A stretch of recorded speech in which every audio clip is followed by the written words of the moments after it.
Episode 591। मुझे नहीं पता कि यह स्वर्गीय दानव रक्त मोती किस चीज से बना है, लेकिन ये बहुत अविनाशी है।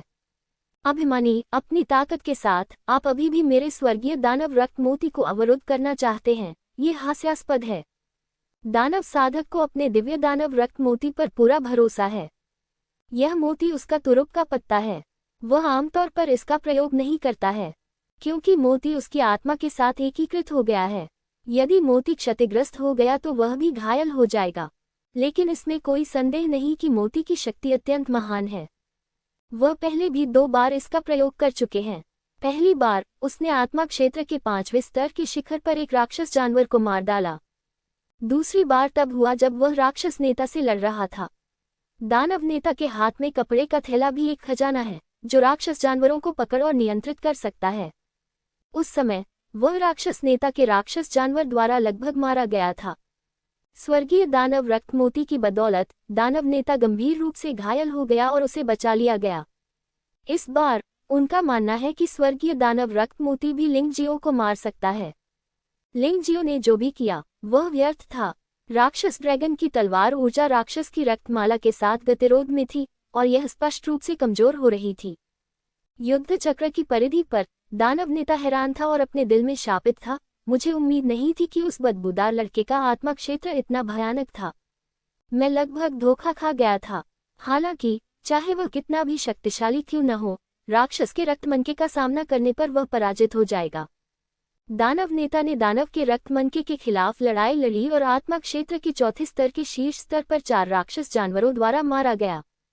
यहाँ तक कि वह स्वयं भी गंभीर रूप से घायल हो गए और उन्हें भागने का विकल्प चुनना पड़ा। उसे विश्वास नहीं हुआ कि खुद को यांग जियान कहने वाला लड़का उससे भी अधिक शक्तिशाली हो सकता है। जाओ और उस औरत को उलझाओ। दानव नेता नहीं चाहता था कि यू फेगुआ दानव साधकों को परेशान करे, इसलिए उसने यू फेगुआ को मारने के लिए एक ही समय में 3 राक्षस जानवरों को छोड़ दिया। ये भी उसकी सीमा थी। यू फेगुआ को 3 राक्षस जानवरों ने रोक दिया था और वह लिंगजियो की मदद नहीं कर सका। राक्षसों का नेता किनारे से ये सब देखकर खुश था। जब तक दानव साधक लिंगजियो को स्वर्गीय दानव रक्त मोती से गंभीर रूप से घायल कर देता है, तब तक वह लिंगजियो से खजाना लूट सकता है। पहले उसे खजाने में कोई दिलचस्पी नहीं थी, लेकिन जब उसने देखा कि लिंगजियो की तलवार ने वास्तव में राक्षस साधक के हाथों में राक्षस चाकू को तोड़ दिया, तो वह ललचा गया। किसी योद्धा को खजाने से अधिक कोई चीज उत्साहित नहीं कर सकती। यदि ऐसा है तो यह अधिक शक्तिशाली खजाना होगा, लेकिन दानव सरदार को यह एहसास नहीं हुआ कि एक खतरनाक सांस उसकी ओर आ रही है। उसे पता न चले, इसलिए ये सांस पूरी तरह से छिप गई और बहुत धीमी गति से उसके पास पहुंची। दानव नेता लिंगजियाओ और दानव साधक के बीच लड़ाई से पूरी तरह से आकर्षित था और इसके बजाय अपने चारों ओर हो रहे बदलावों को तुच्छ समझता था। इसका लाभ उठाएं। 108 प्राचीन दानव ड्रैगन ताबीज प्राचीन दानव ड्रैगन में परिवर्तित हो गए, जो सब कुछ खा रहे हैं। लिंगजियो को स्वर्गीय दानव रक्त मोती का आतंक महसूस हुआ। ताई चियाई के सटीक विश्लेषण और उनकी सटीक गणना के बाद भले ही 3 दानव ड्रैगन तलवार क्यूई एक ही समय में जारी किए गए थे, स्वर्गीय दानव रक्त मोती को नष्ट करना असंभव होगा। तो लिंगजियाओ क्रोधित हो गया। उसके शरीर में 108 प्राचीन जादुई ड्रैगन प्रतीक किसी प्रकार की जादुई संरचना द्वारा एक दूसरे से जुड़े हुए थे।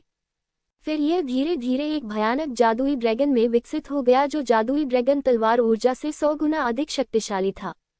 दहाड़ते हुए शैतान के रक्त की माला निगल ली। क्या उस क्षण जादुई साधक का चेहरा पूरी तरह बदल गया। वह बहुत शक्तिशाली था, इसलिए उसकी दृष्टि कमजोर नहीं थी और वह देख सकता था कि लिंगजियो का हमला कितना भयानक था। वह शैतान का रक्तमनका वापस लेने के लिए उत्सुक था, लेकिन बहुत देर हो चुकी थी। भयानक प्राचीन जादुई ड्रैगन ने शैतान की रक्तमाला को एक ही घूंट में निगल लिया। नहीं! जादुई साधक उन्माद से चिल्लाया। उसके शरीर से काला खून बह निकला। एक क्षण में उसका चेहरा अत्यंत पीला पड़ गया। शैतान की रक्तमना नष्ट हो गई और वह स्वयं भी गंभीर रूप से घायल हो गया। मरना! प्राचीन जादुई ड्रैगन ने शैतान के रक्तमनका को निगलने के बाद आगे बढ़ना जारी रखा और जादुई साधक को मौके पर ही मार डाला। यह अफसोस की बात थी कि जादू साधक को जादू कौशल का अभ्यास करने में कठिनाई हुई, लेकिन अंत में वह कुछ भी पीछे नहीं छोड़ सका। उसी समय यू फेगुआ ने पहले ही राक्षस नेता द्वारा छोड़े गए 3 राक्षसों को मार डाला था। दूर से राक्षस नेता ने ये दृश्य देखा और लड़ने की उसकी इच्छा पहले ही खत्म हो चुकी थी। वह आदमी कैसे जीत गया? उसने राक्षस की सारी रक्तमालाएं निगल लीं। ये कैसे हो सकता है? हालांकि वह यांग परिवार से उच्च इनाम प्राप्त करना चाहता था, लेकिन अब उसकी जान बचाना अधिक महत्वपूर्ण था। वह अचानक पीछे मुड़ा और भागने ही वाला था कि उसने देखा कि उसके सामने एक व्यक्ति खड़ा है। क्या? वह बहुत सदमे में था जब उसने देखा कि कोई व्यक्ति उस पर तलवार से वार कर रहा है। तभी उसके गले में दर्द होने लगा और उसकी चेतना धुंधली पड़ने लगी। नहीं, मैं मरना नहीं चाहता, मैं मर नहीं सकता। दुर्भाग्यवश इस समय चाहे वह कितना भी उदास क्यों न हो, उसके पास कोई मौका नहीं था। मारना। लिंग जियो ने दानव नेता को मारने के बाद अपनी नजरें डेंगरे पर घुमाई। जुएदू बिजनेस का मालिक वास्तव में उसे मारना चाहता था। इस मामले में उसे क्यों रखा जाए? ये संयोग ही था कि प्राचीन जादुई ड्रैगन को सफलतापूर्वक संघनित कर दिया गया था। हालांकि यह उनके लिए बहुत कष्टकारी था, लेकिन चूंकि इसमें वैसे भी बहुत खर्च आएगा, इसलिए बेहतर होगा कि इस अवसर का उपयोग प्राचीन जादुई ड्रैगन का उपयोग करके डेंगरे को मार दिया जाए। डेंगरे की ताकत जू लिंगलोंग के बराबर थी। जब दोनों में कड़ी लड़ाई चल रही थी, अचानक एक अजगर की दहाड़ सुनाई दी, जिससे दोनों चौंक गए। उसी समय वे गर्जना की ओर देखने लगे, लेकिन उन्होंने एक भयानक जादुई ड्रैगन को आते देखा, जो सीधे डेंगरे पर निशाना साध रहा था। पीछे हटना। डेंगरे को पता था कि आज स्थिति खत्म हो गई है और लिंग जियाओ को मारना असंभव था। मुख्य प्रबंधक यान बहुत पहले ही यहाँ से चले गए थे। मैनेजर यान बहुत होशियार था। वह किसी को मार नहीं सकता था और वह खुद भी इसमें शामिल नहीं हो सकता था, इसलिए वह पहले ही भाग चुका था। डेंगरे ने जल्दी से दानव ड्रैगन सोसाइटी के योद्धाओं को खाली करने का आदेश दिया, लेकिन प्राचीन राक्षस ड्रैगन भयंकर रूप से और बहुत तेजी से आ रहा था। अपनी मजबूत साधना पर भरोसा करते हुए डेंगरे को वास्तव में एक अच्छा विचार सूझा। उसने अपने भागने की गति बढ़ाने के लिए प्राचीन राक्षस ड्रैगन के प्रभाव बल का उपयोग करने की कोशिश की। दुर्भाग्यवश ये स्वयंभू स्मार्ट रणनीति वास्तव में अत्यंत मूर्खतापूर्ण थी। जिस क्षण वह प्राचीन राक्षस ड्रैगन से टकराया, डेंगरे को पता चल गया कि वह मुसीबत में है। जब प्राचीन दानव ड्रैगन ने उस पर प्रहार किया तो एक भयानक चूषण बल उत्पन्न हुआ जिसने उसके शरीर को चूस लिया, जिससे उसका बच पाना असंभव हो गया। मुझे बचाओ, वह चिल्लाया। दुर्भाग्यवश उनके दानव ड्रैगन सोसाइटी के योद्धा इस समय खुद को नहीं बचा सके, तो वे उसे बचाने के लिए अपने हाथ कैसे छोड़ सकते थे। उन्होंने प्राचीन राक्षस ड्रैगन के विरुद्ध घोर युद्ध लड़ा, लेकिन अचानक जू लिंगलों की हथेली से उसकी पीठ पर चोट लग गई। उसका पूरा शरीर अकड़ गया था और वह अब और विरोध नहीं कर सकता था, और प्राचीन राक्षस ड्रैगन ने उसे मौके पर ही मार डाला। डेंगरे को मृत देखकर लिंगजियो की आंखों के सामने अंधेरा छा गया और वह जमीन पर गिर पड़ा। प्राचीन जादुई ड्रैगन भी ड्रैगन ताबीज में बदल गया और उसके शरीर में वापस उड़ गया। वह अभी भी उस बोझ को कम करके आंक रहा था जो प्राचीन जादुई ड्रैगन ने उसके शरीर पर डाला था। ये बहुत गंभीर था। यू फिगुआ ने जल्दी से लिंगजियो की मदद की और जू लिंगलोंग और अन्य लोगों के साथ युद्ध के मैदान को छोड़ दिया और जू संगठन की शाखा में लौट आया। अगर लिंगजियो इस तरह बाहर रहा तो वह खतरे में होगा, इसलिए जू लिंगलोंग को उसके लिए जिम्मेदार होना पड़ा। ये बच्चा सचमुच बहुत ताकतवर है, यहाँ तक कि डेंगरे भी मारा गया। मुझे डर है कि उसने जुएदू बिजनेस को पूरी तरह से नाराज कर दिया है। तुम क्या करने जा रहे हो? जू लिंगलोंग ने यू फांगहुआ की ओर देखा और पूछा। इससे कोई फर्क नहीं पड़ता। वैसे भी वे लंबे समय से मेरे आदमी को मारना चाहते थे। इससे कोई फर्क नहीं पड़ता कि वे उसे नाराज करते हैं या नहीं। हमें नहीं, बल्कि जुएदू बिजनेस को चिंतित होना चाहिए। मेरा आदमी ऐसा व्यक्ति है जो अपनी दुश्मनी का बदला लेगा, यू फैंगहुआ ने कहा। लिंग जियाओ अगली सुबह तक नहीं जागा। 108 प्राचीन जादुई ड्रैगन ताबीजों को संघनित करके बनाया गया जादुई ड्रैगन शरीर के लिए बहुत भयानक है। लिंग जियो ने कसम खाई कि वह भविष्य में कभी भी इसका आसानी से उपयोग नहीं करेगा। इसके अलावा प्राचीन जादुई ड्रैगन ताबीज भी बहुत आकर्षक है। यदि यह सिर्फ प्राचीन राक्षसी ड्रैगन तावीज होता तो प्राचीन राक्षसी ड्रैगन तावीज की आभा उजागर नहीं होती। क्योंकि लिंग जियो केवल प्राचीन जादुई ड्रैगन ताबीज की शक्ति पर निर्भर था और उसने इसे जारी नहीं किया था। ड्रैगन को बुलाना अलग बात है। प्राचीन जादुई ड्रैगन ताबीज जादुई ड्रैगन की रीढ़ है और इसे जारी किया जाना चाहिए, इसलिए यह अनिवार्य रूप से उजागर हो जाएगा। जादुई ड्रैगन इस तरह के खजाने को बहुत चाहता है, लेकिन अन्य लोग इसे नहीं चाहते, इसलिए सावधान रहना बेहतर है। चलो, मिशन लेकर चलते हैं। मैं अब इस जगह पर एक पल भी नहीं रहना चाहता। लिंग जियाओ को जुएदू में काफी देर हो चुकी थी। हालांकि संपर्क के माध्यम से मुझे पता चला कि लॉन्ग चेन और जियोजिन दोनों सुरक्षित हैं। लेकिन कुछ चीजें कभी भी बदल सकती हैं, इसलिए जितनी जल्दी हो सके वहां पहुंचना सुरक्षित है। वह खड़ा हुआ और अपने पास खड़े युफांगहुआ से बोला। उन दोनों को एक विशेष टेलीपोर्टेशन सरणी के माध्यम से सीधे स्नो कैपिटल की सड़कों पर भेज दिया गया। फिर वह बैरक में चला गया। स्नो ऑर्गेनाइजेशन शाखा का स्थान उजागर नहीं किया जा सकता है। इस तरह का टेलीपोर्टेशन सरणी अभी भी बहुत उपयोगी है। लिंग जियो को आश्चर्य हुआ कि शहर का स्वामी हुनजू बैरक में उसका इंतजार कर रहा था। हुनेक्सुए वहीं बैठकर चाय पी रहा था। उन्होंने और जिया हो युवानफांग ने एक एक शब्द पर बातचीत की। लिंग जियो को आते देख वह जल्दी से उठ खड़ा हुआ और लिंग जियो के पास गया, उसका हाथ पकड़ लिया और कहा, मैं, शहर का स्वामी, शर्मिंदा हूँ। कल रात कुछ ऐसा हुआ और मुझे उम्मीद नहीं थी कि इससे आप इतने खतरे में पड़ जाएंगे। यह नगर के स्वामी के रूप में मेरे कर्तव्य की उपेक्षा है।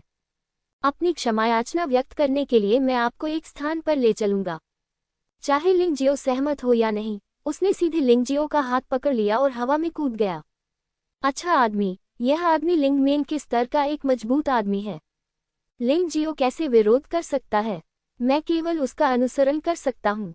उसके पीछे पीछे सभी लोग भी चले गए। इनमें जिया हो युवानफेंग और मैनेजर यान भी शामिल थे।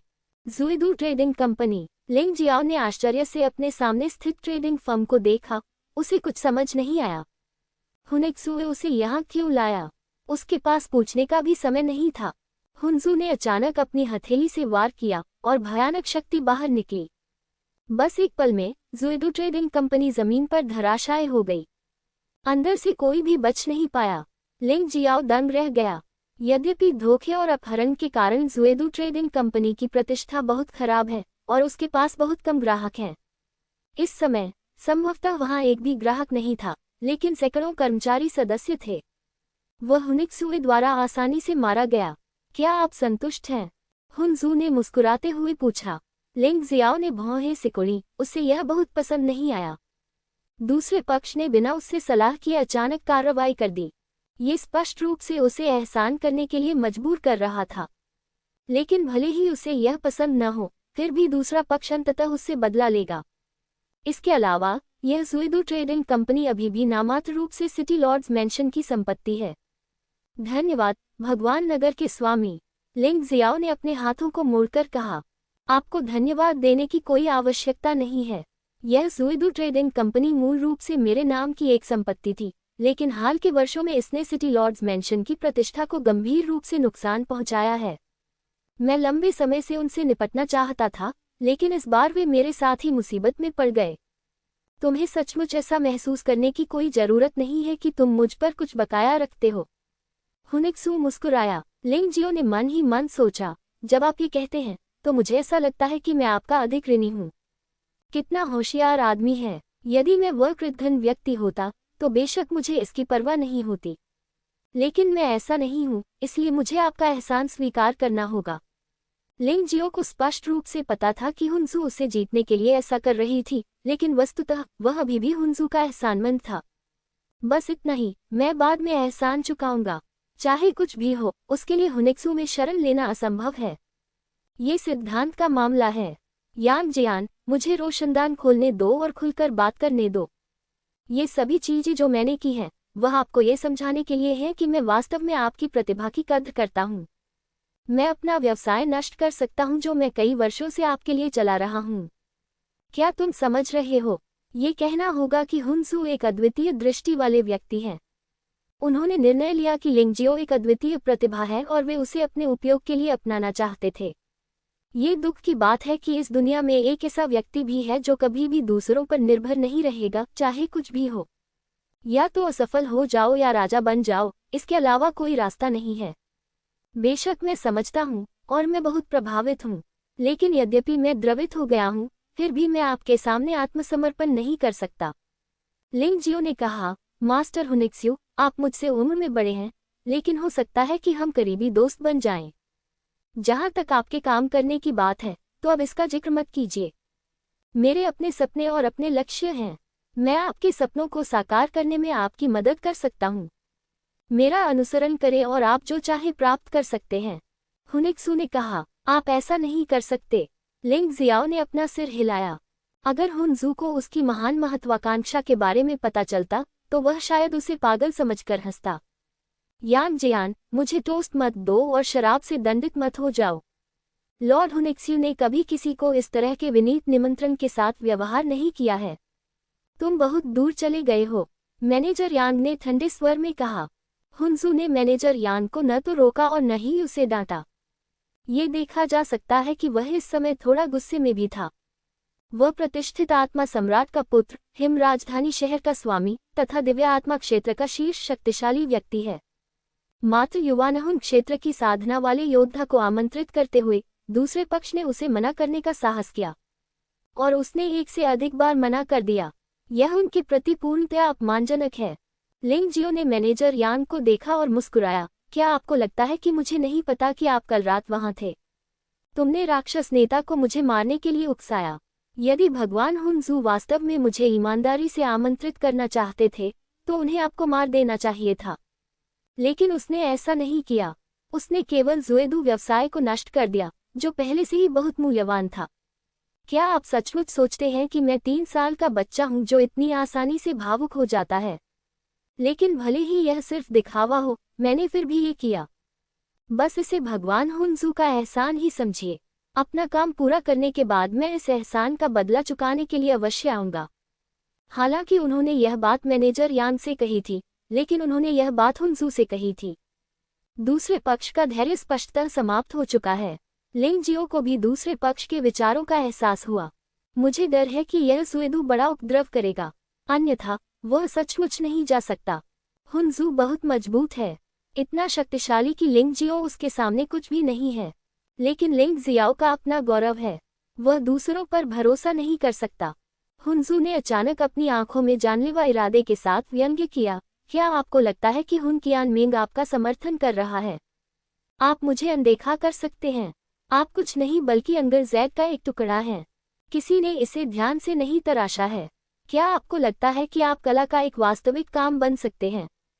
मैंने तुम्हें सिटी लॉर्ड के भवन में शामिल होने के लिए आमंत्रित किया था और मैंने बार बार तुम्हें सम्मान देने की कोशिश की है। आप सचमुच नहीं जानते कि आपके लिए क्या अच्छा है। इस स्थिति में जुएदू छोड़ने के बारे में भी मत सोचो। मैं तुम्हें इस पर ध्यानपूर्वक सोचने के लिए 3 दिन का समय देता हूँ। मुझे परेशान मत करो। मैं उस प्रतिभा को जाने नहीं दूंगा जिसे मैं प्राप्त नहीं कर सकता। महाप्रबंधक यांग ने भी व्यंग्य किया। यांग जियान, यह मत सोचो कि तुम सिर्फ इसलिए गर्व कर सकते हो क्योंकि तुम एक प्रतिभाशाली व्यक्ति हो। इस युग में प्रतिभाएं पशुओं के बालों के समान असंख्य हैं, लेकिन वास्तव में मजबूत लोग बहुत ज्यादा नहीं हैं। भगवान हुनजू पर भरोसा करना ही आपका एकमात्र रास्ता है। भगवान हुनजू निश्चित रूप से भविष्य में पवित्र सम्राट की तरह होगा और हत्यारा सम्राट की तरह एक मजबूत आदमी होगा।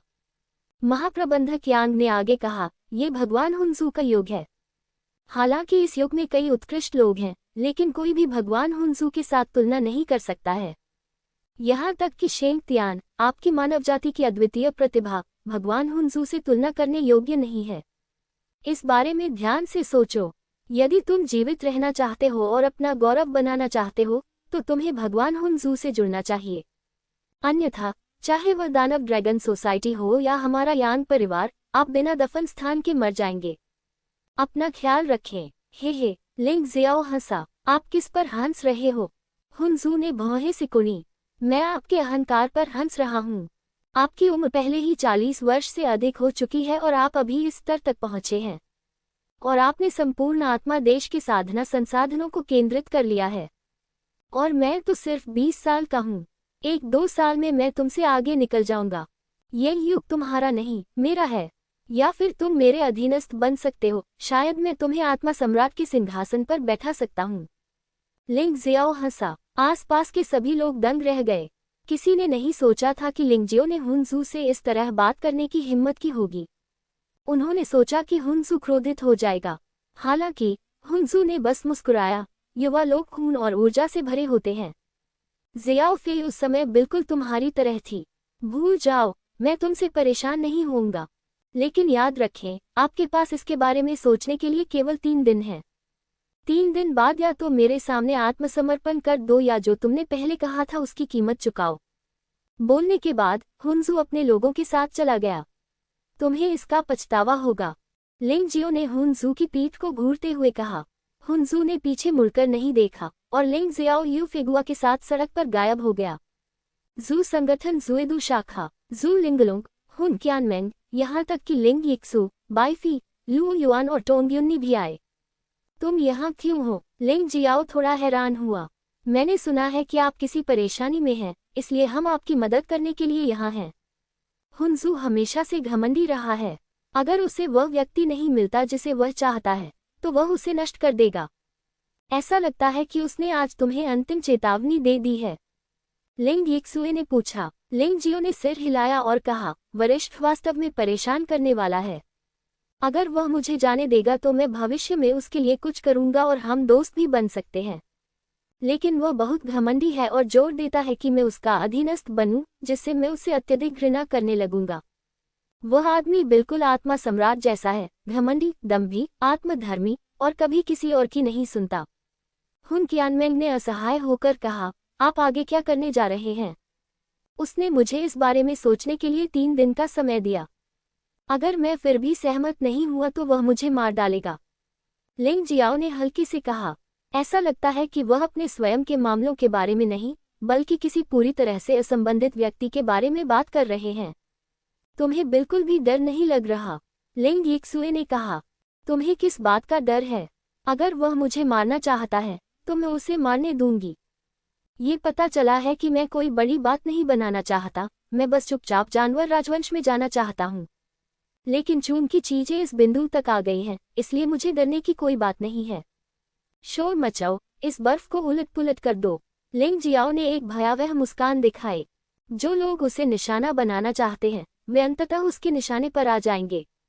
वह पहले हमला करना चाहता है। 3 दिन तक इंतजार, वह इंतजार नहीं कर सकता। जू संगठन के लोगों को अभी कोई कार्रवाई नहीं करनी चाहिए और बहन मेंग, आपको फिलहाल नहीं आना चाहिए। अगर मैं इस समस्या को खुद ही हल कर सकूं तो ये सबसे अच्छा होगा। अगर नहीं तो मुझे आप पर निर्भर रहना होगा। आपने मुझे क्या कहा था? बहन मेंग, हाँ, छोटे आदमी का रवैया बहुत जल्दी बदल जाता है। क्या तुम मुझे पहले हमेशा सीनियर नहीं कहते थे, और यहाँ तक कि मुझे मरी हुई बूढ़ी औरत भी नहीं कहते थे?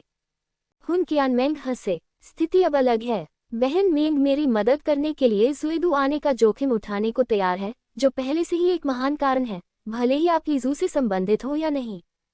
इसके लिए मुझे तुम्हारी याद आती है, लिंग जियाओ ने कहा। तुम छोटे बच्चे, तुम बहुत भावुक हो। ठीक है, चलो जैसा तुम कहते हो वैसा करते हैं। अगर यह काम नहीं करता है तो हम बर्फ को उलट देंगे। आप इतने अहंकारी हैं कि किसी को भी अपने ऊपर नियंत्रण नहीं करने देते। वह तुम्हें मजबूर करने की हिम्मत करता है, जबकि वह जानता है कि तुम मेरी हो। क्या वह सचमुच सोचता है कि मेरे साथ खिलवाड़ करना आसान है? सिर्फ इसलिए कि तुम मुझे बहन कहते हो, मैं निश्चित रूप से तुम्हारी रक्षा करूंगी, मेरे भाई, हुन क्यानमेंग ने ऊंची आवाज में कहा। चर्चा के बाद लिंग जियाओ और यू फांगहुआ फिर से शाखा से बाहर चले गए। वह सीधे जुएदू में जानवर राजवंश के द्वार पर गया। अप्रत्याशित रूप से अंत में उन्हें बलपूर्वक अंदर घुसना पड़ा।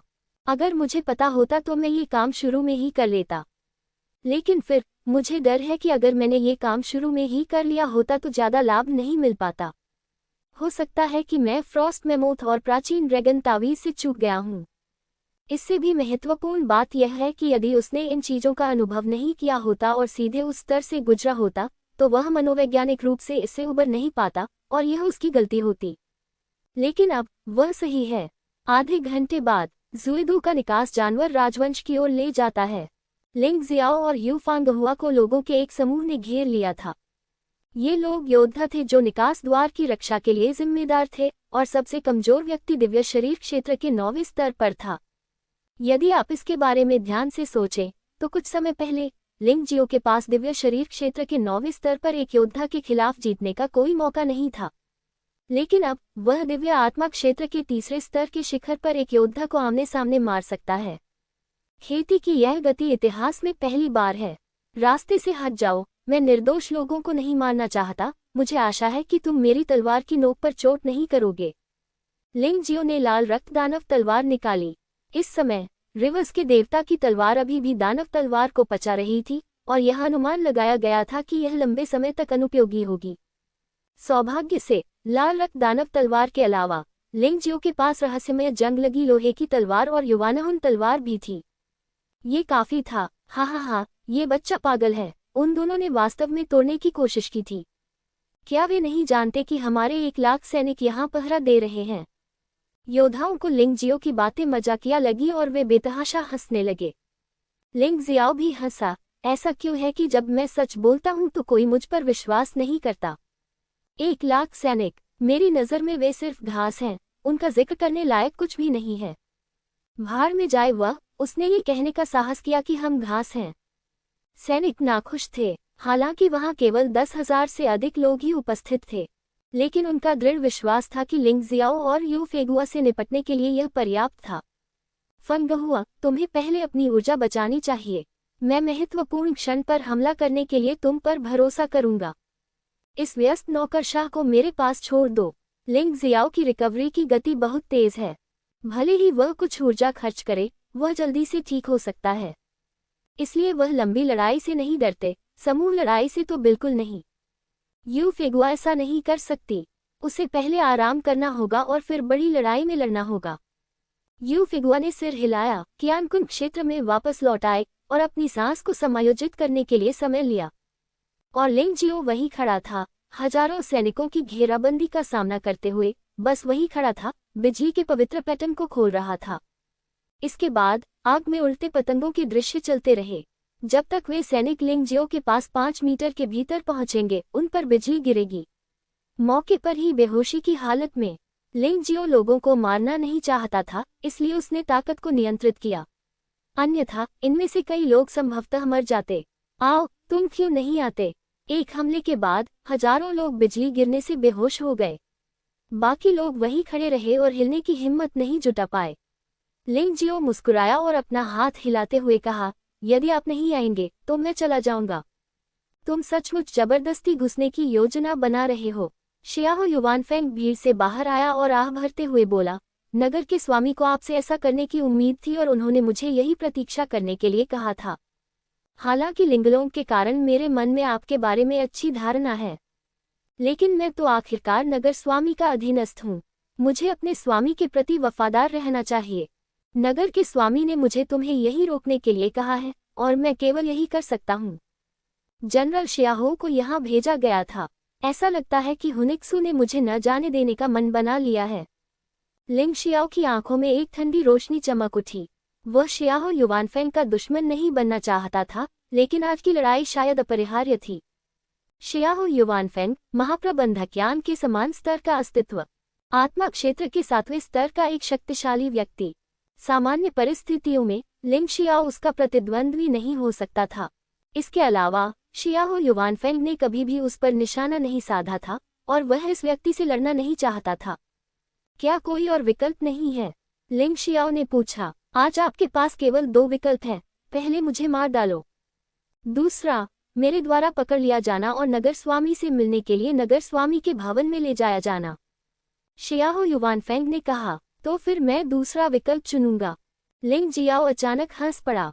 चूंकि हुनजू ने चीजों को चरम सीमा तक करने पर जोर दिया, इसलिए उसके पास सिटी लॉर्ड के महल में हंगामा करने के अलावा कोई विकल्प नहीं था। इससे पहले वह अभी भी इस बारे में सोच रहा था कि नगर प्रभु के भवन में कैसे प्रवेश किया जाए, लेकिन अब ऐसा लगता है कि इसका कोई रास्ता है। आप किस बारे में सोच रहे हैं? शियाहो युवानफेंग ने भौहें सिकोड़कर पूछा। मैं क्या सोच सकता हूँ? अगर मैं तुम्हें हरा नहीं सकता तो मैं केवल तुम्हारे द्वारा पकड़ा जा सकता हूँ। चलो अब सिटी लॉर्ड के महल में चलते हैं, लिंग जियाओ ने कहा। चल दर। शियाहो युवानफेंग एक पल के लिए हिचकिचाया और वास्तव में यह नहीं सोच सका कि लिंग शियाओ और क्या कर सकता है। सिटी लॉर्ड की जादुई शक्ति अद्वितीय है, लिंग जियो उसे कैसे चोट पहुंचा सकता है? इसके अलावा सिटी लॉर्ड के भवन में आत्मा क्षेत्र के 7वें स्तर के साथ कम से कम 2 शक्तिशाली लोग हैं। लिंग जियाओ दुनिया को उल्टा नहीं कर सकता, इसलिए दोनों एक साथ नगर प्रभु के भवन में आए। नगर प्रभु के भवन के स्वामी मूलतः एकत्रित हो गए हैं। ऐसा लगता है कि हुनजू को भी पता है कि लिंगजियो के पीछे एक शक्तिशाली ताकत हो सकती है। यदि वह लिंगजियो को सिटी लॉर्ड के महल में शामिल होने और उसके लिए काम करने के लिए मजबूर करना चाहता है, तो उसे अपनी पूरी ताकत का उपयोग करना होगा। मैनेजर यांग ने लिंगजियो की ओर देखा और ऊंची आवाज में कहा, यांग जियान, आप आखिरकार लॉर्ड हुनजू के हाथ से बच नहीं सकते। अपने आप को क्यों परेशान कर रहे हो?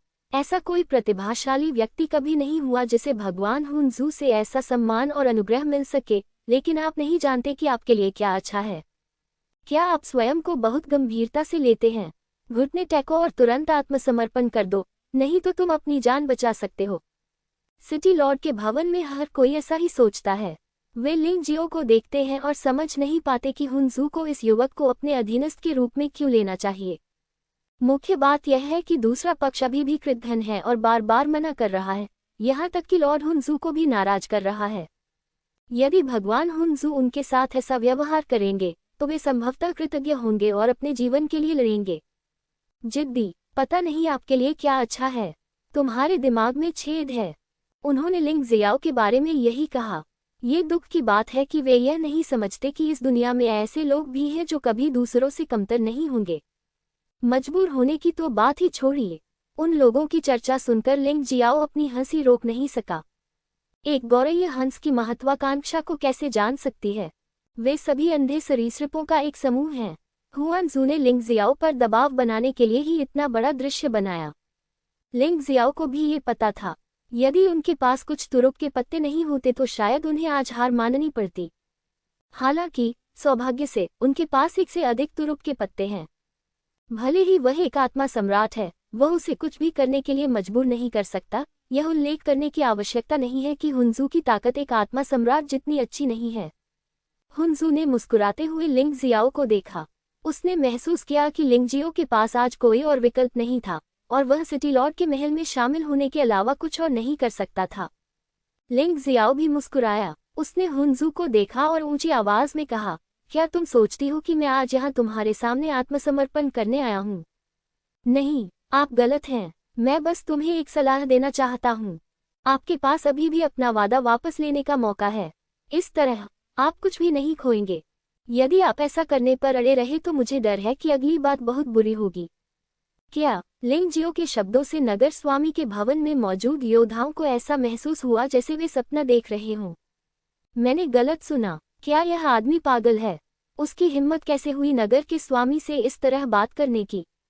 हुनजू, आत्मा सम्राट का पुत्र, जुएदू का नगर स्वामी, स्नो सोल टॉवर का टॉवर मास्टर, आत्मा क्षेत्र का शीर्ष शक्तिशाली व्यक्ति। यदि आप संपूर्ण सनातन ईश्वरीय लोक को देखें तो भी बहुत कम लोग उससे इस प्रकार बात करने का साहस कर पाते हैं। और आज एकमात्र युवा नहुन क्षेत्र योद्धा, एक नीच आदमी की हिम्मत कैसे हुई शहर के राजा को धमकी देने की? उसके पास क्या योग्यता है? वह किस पर भरोसा करता है? थोड़ी देर की खामोशी के बाद लिंगजियो को शापों की बाढ़ का सामना करना पड़ा। तुम कमीने, तुम भगवान हुनेक्स्यू को धमकी देने के लायक हो। तुम बेशर्म हो। लॉर्ड हुनेक्स्यू तुम्हारा बहुत सम्मान करते हैं, लेकिन तुम नहीं जानते कि तुम्हारे लिए क्या अच्छा है। भाड़ में जाओ, बेवकूफ। क्या आप अपनी विशिष्टता दिखाने की कोशिश कर रहे हैं? ये हास्यास्पद है। अगर आप इस तरह खेलेंगे तो मर जाएंगे। हमारे सिटी लॉर्ड के महल में कोई भी तुम्हें टुकड़े टुकड़े कर सकता है। नगर प्रभु के भवन में रहने वाले लोग आमतौर पर हुनेक्सू को भगवान की तरह सम्मान देते हैं। वे उसकी बिल्कुल भी उपेक्षा नहीं करते। कोई गंदी बात कहने की तो बात ही दूर है। आज लिंगजियो ने हुनेक्स्यू को धमकी देने की हिम्मत की, इसलिए वे स्वाभाविक रूप से क्रोधित हो गए और सभी प्रकार के भद्दे शब्द कहे, मानो लिंगजियो को कांपने के लिए इन शातिर शब्दों का इस्तेमाल किया गया हो। चुप रहो, तुम कुत्ते जो केवल अपनी दुम हिलाना जानते हो। अचानक लिंगजियो ने दहाड़ लगाई, जिससे सभी डरकर रुक गए। लिंगजियो की दहाड़ शक्तिशाली आत्मिक दबाव से भरी थी। उनका आत्मिक क्षेत्र दिव्य आत्मिक क्षेत्र का प्रारंभिक छठा स्तर है। हुनजू को छोड़कर संभवतः ऐसा कोई नहीं है जिसका आत्मा क्षेत्र उससे अधिक ऊंचा हो। अतः उसकी दहाड़ सुनकर इन लोगों ने अपना मुंह बंद कर लिया। आपकी नज़र में हुनजू एक आदर्श देवता है, लेकिन मेरी नज़र में वह एक बचकाना बच्चा है जो तब गुस्सा हो जाता है जब उसे वह नहीं मिलता जो वह चाहता है। जो चीज़ आपको नहीं मिल सकती उसे नष्ट कर दें। ठीक है, मैं देखना चाहता हूं कि आज तुम मुझे कैसे नष्ट करते हो। लिंग जियो ने इससे भी अधिक भयानक लड़ाइयाँ देखी हैं। भगवान के प्राचीन युद्ध क्षेत्र में जिन स्वामियों का उसने सामना किया वे इससे भी अधिक भयानक थे। 3 या 4 लोग ऐसे थे जो हुनजू के स्तर तक पहुंच गए। वह न केवल बच गया बल्कि उसने उनमें से कई को मार भी डाला। आज वह उस समय से अधिक मजबूत है और उसके पीछे खड़ा बलवान आदमी उस समय से भी अधिक विश्वसनीय है। वह किससे डरता है? कुछ क्षण चुप रहने के बाद उन लोगों को होश आया और वे पुनः कोसने वाले थे, लेकिन उन्हें हुनजू ने रोक दिया। हुनजू एक बड़े घोड़े और एक सुनहरी तलवार के साथ सिंहासन पर बैठा लिंग जियो को ठंडी निगाहों से देख रहा था। क्या तुम्हें लगता है कि मैं वास्तव में तुम्हें मारने की हिम्मत नहीं कर सकता? या मैं तुम्हें नहीं मारूंगा? मैं आपको बताता हूँ, मैंने कई प्रतिभाशाली लोगों को देखा है, हालांकि आप उनमें से एक उत्कृष्ट व्यक्ति हैं। लेकिन अगर मैं तुम्हारा इस्तेमाल नहीं कर सकता तो भले ही मैं तुम्हें मार डालूं, इससे कोई फर्क नहीं पड़ेगा। बेहतर होगा कि आप इस बारे में सावधानी से सोचें और जल्दबाजी में कोई निर्णय न लें। मैंने कहा था कि मैं तुम्हें 3 दिन देता हूँ। इन 3 दिनों में तुम नगर प्रभु के महल में रह सकते हो और इस बारे में ध्यान से सोच सकते हो। जुएदू से बच निकलने की उम्मीद मत करो। उसने नगर प्रभु के भवन में जाल बिछा दिया है। भले ही हुन कियानमेंग प्रकट हो जाए, लेकिन लिंग जियो को बचाना बिल्कुल असंभव है। उनका मानना है कि उनका लेआउट एकदम सही है।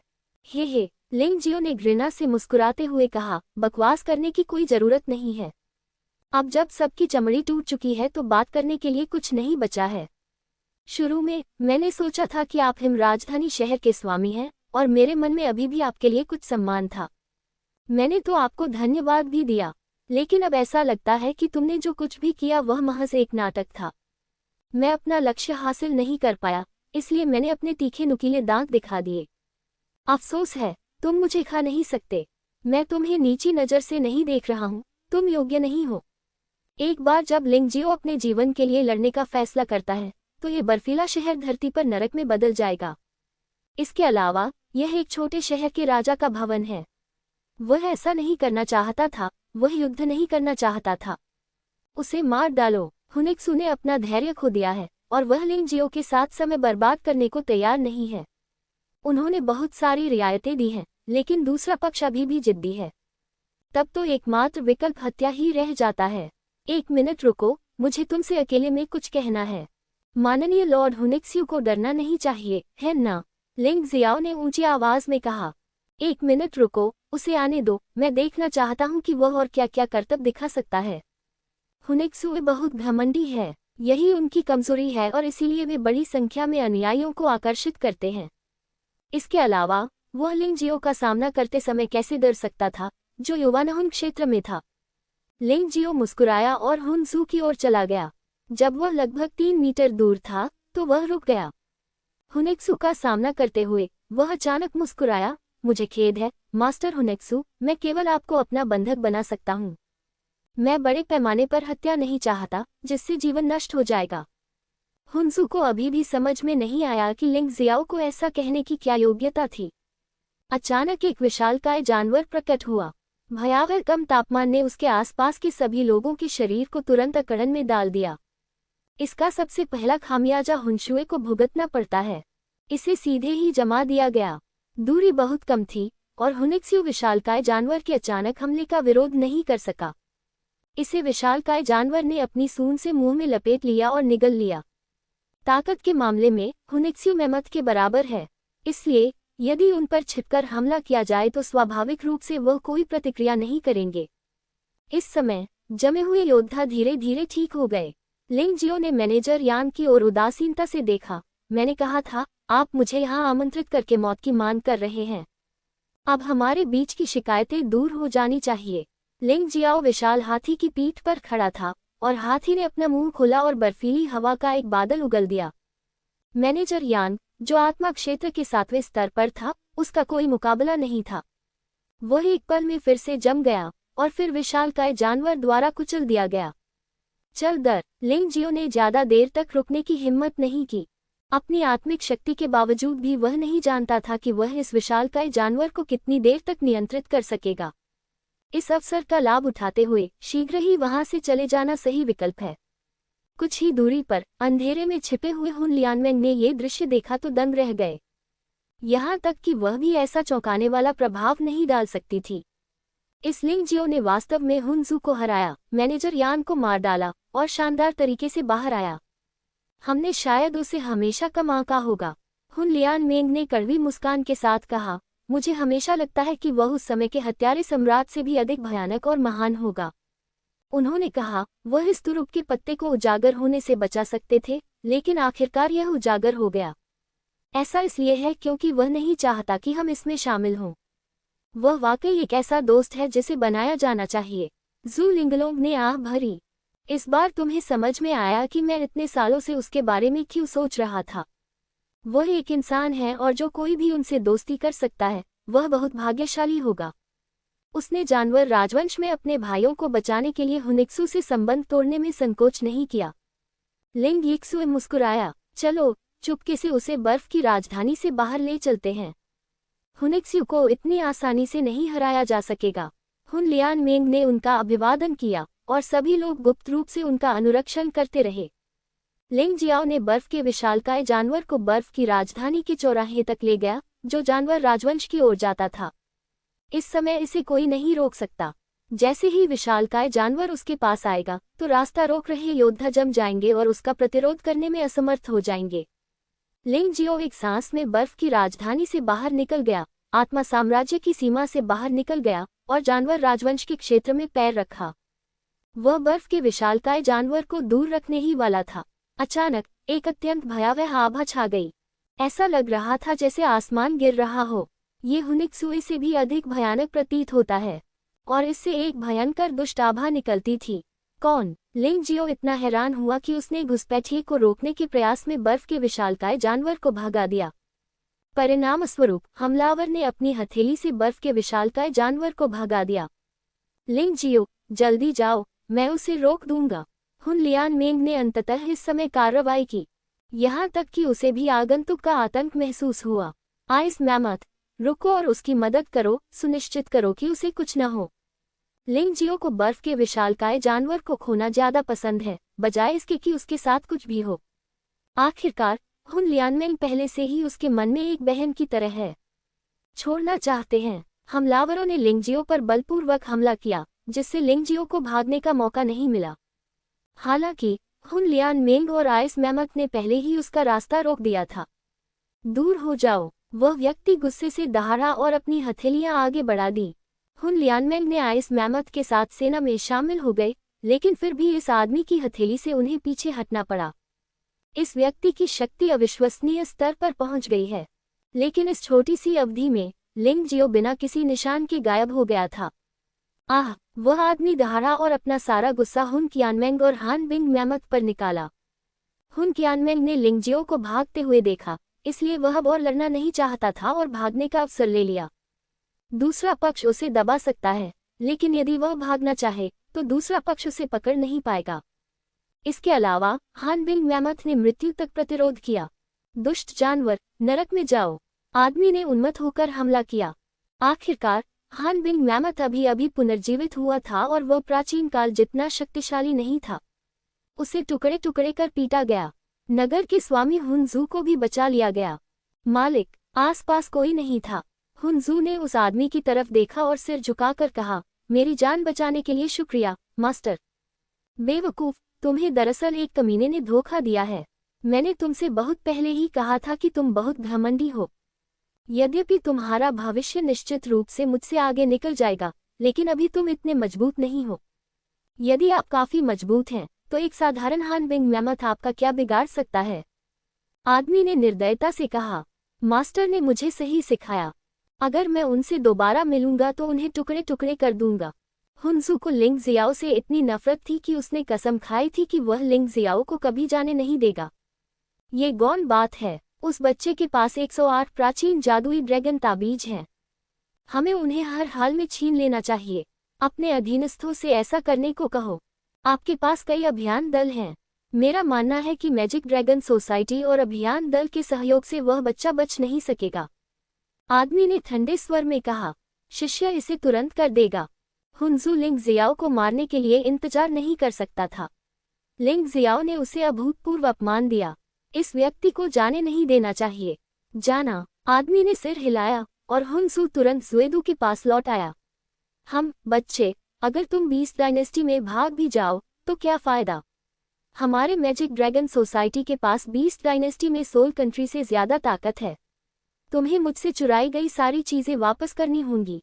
वह ठंडी सांस लेकर पीछे मुड़ा और पशु राजवंश की दिशा में पीछा करते हुए चला गया। काफी समय के बाद लिंग जियो का स्वरूप फिर से प्रकट हुआ। वह नहीं गया क्योंकि लिंग जियो जानता था कि चाहे वह कितना भी तेज क्यों न हो, वह कभी भी राक्षसी ड्रैगन सोसाइटी के मजबूत आदमी का मुकाबला नहीं कर सकता।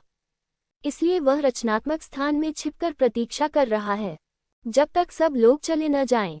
वह बस जल्दी में भाग गया। बर्फीला विशालकाय जीव पूरी तरह से टूट गया। यद्यपि वह बहुत शक्तिशाली था, फिर भी उसे मार दिया गया। इससे पता चलता है कि राक्षसी ड्रैगन सोसाइटी के शक्तिशाली लोग कितने डरावने हैं। यह क्या है? लिंग जियो ने आइस मैमथ के लिए एक पल का मौन रखा और फिर रवाना होने के लिए तैयार हो गया। संभवतः डेमोनिक ड्रैगन सोसाइटी के ताकतवर लोग बहुत दूर चले गए हैं और अगली यात्रा अपेक्षाकृत सुरक्षित होगी। लेकिन जैसे ही वह जाने वाला था, एक अगोचर गोल बर्फ के टुकड़े ने उसका ध्यान आकर्षित कर लिया। ये बर्फ का टुकड़ा कुछ खास नहीं दिखता। बहुत सारी बर्फ में दबे होने के कारण यदि लिंग जियो के पास ताइची आंखें नहीं होती तो वह निश्चित रूप से इसे नहीं देख पाता। जीवन की सांस। लिंग जियो ने बर्फ के टुकड़े को पकड़ लिया और कहा, हे भगवान, बर्फ के विशालकाय जानवर ने इस रूप में अपना जीवन जारी रखा है। जैसा कि एक प्राचीन प्राणी से अपेक्षा की जाती है, यदि वह मर भी जाए तो भी उसके पुनर्जीवन की संभावना बनी रहती है। लिंग जियो ने ताइची आंखों से इस गोल बर्फ के टुकड़े को ध्यान से देखा और निश्चित रूप से अंदर एक बर्फ का विशालकाय जीव बढ़ रहा था। प्राचीन काल का एक वास्तविक राक्षस। यदि आप इस छोटे से लड़के का पालन पोषण करेंगे तो कौन जानता है कि उसकी लड़ने की शक्ति कितनी शक्तिशाली होगी। लिंग जियो मुस्कुराया और बर्फ के विशालकाय जीव के जीवन क्रिस्टल को स्वर्ग और पृथ्वी की दुनिया में डाल दिया, जिससे वह अपने आप ही फूटने लगा। और उसके पास बड़ी संख्या में आध्यात्मिक पत्थर रख दिए ताकि वह उनका उपयोग कर सके। ऊष्मायन प्रक्रिया में ऊर्जा की खपत होती है और स्पिरिट स्टोन में ऊर्जा सबसे शुद्ध होती है। अब चलने का समय हो गया है। लिंग जियो ने गहरी सांस ली और आगे बढ़ गया। वह एक गहरी बर्फ चैनल है। इस बर्फीली सड़क को पार करते हुए दूसरा छोर बीस्ट राजवंश का सीमावर्ती शहर है, जिसे बीस्ट सिटी कहा जाता है। ठीक वैसे ही जैसे आत्मा योद्धा बर्फ की राजधानी के माध्यम से जानवर राजवंश में जाना चाहते हैं। जानवर राजवंश के योद्धाओं को भी जानवर शहर के माध्यम से आत्मा साम्राज्य तक जाना होगा। वहां बर्फ और हिम का एक पहाड़ है और उनके बीच एक बड़ा बर्फ का जंगल है। चीजों को सुविधाजनक बनाने के लिए लिंग जियो ने यूफेगुआ को कियानकुन क्षेत्र में रहने के लिए कहा। बेशक, अगर यूफेगुआ खुद खुश नहीं है तो लिंग जियो कभी भी उसे मजबूर नहीं करेगा। आखिरकार यूफेगुआ उसकी प्रेमिका है, पालतू नहीं। ये सिर्फ इतना है कि यूफेंगुआ लिंग जियो से प्रभावित थी और अपनी साधना में सुधार करने के लिए बहुत उत्सुक थी। लिंग जियो के साथ बिताए कोमल समय को छोड़कर वह मूल रूप से 9 मंजिला परी महल में ही रहती थी। हालांकि सोल कबीले का पहले भी जानवर राजवंश के साथ संघर्ष हुआ था। हालांकि हाल के वर्षों में उन्होंने शक्तिशाली मानव साम्राज्य के खिलाफ लड़ने के लिए सेना में शामिल होने के लिए एक गठबंधन बनाया है। सामान्य परिस्थितियों में आत्मा योद्धाओं और पशु योद्धाओं के बीच संघर्ष नहीं होगा, लेकिन आखिरकार वे अलग अलग जातियां हैं। इसके अलावा जानवर योद्धा बहादुर और लड़ाई में अच्छे होते हैं और वे बहुत लड़ाकू भी होते हैं। एक बार संघर्ष शुरू हो जाए तो लड़ाई तो होगी ही, लेकिन कम से कम यह आत्मा योद्धाओं के मानव राज्य में जाने या पशु कबीले के योद्धाओं के मानव राज्य में जाने की तुलना में अधिक सुरक्षित है। स्नो सिटी और बीस्ट सिटी के बीच अक्सर व्यापारिक आदान प्रदान भी होता रहता है। दोनों के बीच वाणिज्यिक व्यापार निरंतर चलता रहता है। Team leader. जैसे ही लिंग जियो अपने रास्ते पर था, उसने अचानक एक परिचित आवाज सुनी। क्या यह आप है? लिंग जियो को आश्चर्य हुआ कि मेटल ड्रैगन और अन्य लोग आधे रास्ते में उसका इंतजार कर रहे थे। तुम यहाँ क्यों हो, कप्तान? क्या आपको अभी तक पता नहीं चला? लॉर्ड हंक्स्यू ने सभी अभियान दलों को अपने वर्तमान मिशन को रोकने और पूरी ताकत से आपका पीछा करने का आदेश दिया है। मेटल ड्रैगन ने बताया, खबर मिलने के बाद हम शहर से चले गए और उम्मीद है कि हम आपको जल्द से जल्द इसके बारे में बता सकेंगे। मुझे चिंता थी कि मैं आपसे नहीं मिल पाऊंगा, लेकिन मुझे उम्मीद नहीं थी कि मैं यहाँ आपसे, कप्तान से मिलूंगा। हाँ, हुनेक्स्यू, देर सवेर मैं उसे अपने हाथों से हरा दूंगी।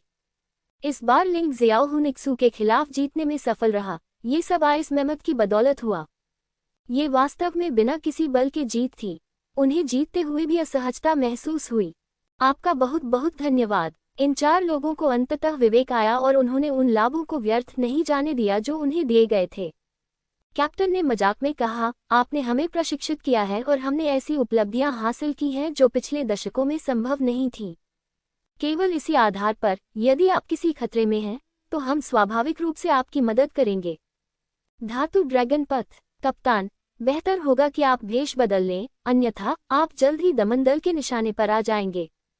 लिंग जियो ने सिर हिलाया। हालांकि वह किसी भी अधीनता टीम से डरता नहीं था, लेकिन जितनी कम परेशानी होगी उतना अच्छा होगा। यदि बीस्ट सिटी में एक और बड़ी गड़बड़ी होती है तो लाभ नुकसान से अधिक होगा। लिंग जियाओ ने अपना रूप बदल लिया।